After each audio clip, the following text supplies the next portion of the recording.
دعوت دیتا ہوں، میں آپ کو دعوت دیتا ہوں، ایک تو اپنے رب کا ذکر بہت کریں کہ آپ کا یقین مضبوط ہو، نمبر 2 اس کے حبیب سے ایسی محبت کریں کہ محبوب پر عاشق ہو جائیں، محبوب پر فرشتہ، محبوب کا دیوانہ مستانہ ہو جائے۔ تیرا بولنا بھی نبوی ہو،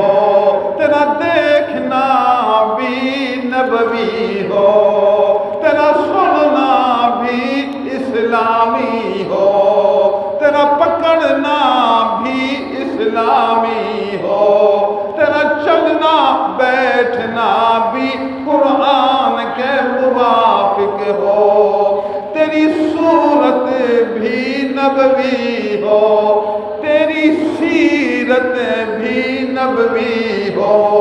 ماں باپ سے سلوک بھی نبوی ہو،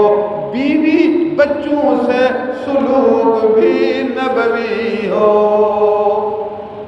تیری ساری زندگی ظاہر و باطن نبوی ہو،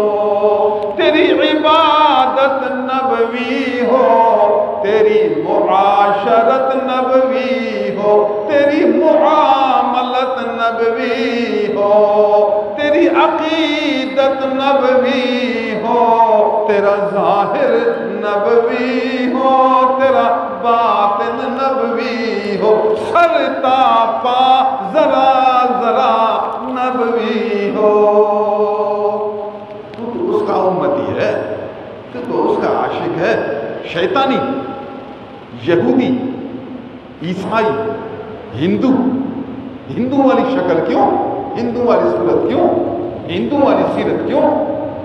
تو نبی کا ہے تو پھر نبوی صورت ہو، نبوی سیرت ہو۔ قیامت تک اب نبی تو کوئی نہیں آئے گا، نبی کے نائب آئیں گے، علماء آئیں گے، عرفاء آئیں گے، کاملین آئیں گے، عارفین آئیں گے، قرآن اور سنت کے جاننے والے، عمل کرنے والے، دل کے درد رکھنے والے جوان آئیں گے، آپ کو اسی رب دکھائیں گے۔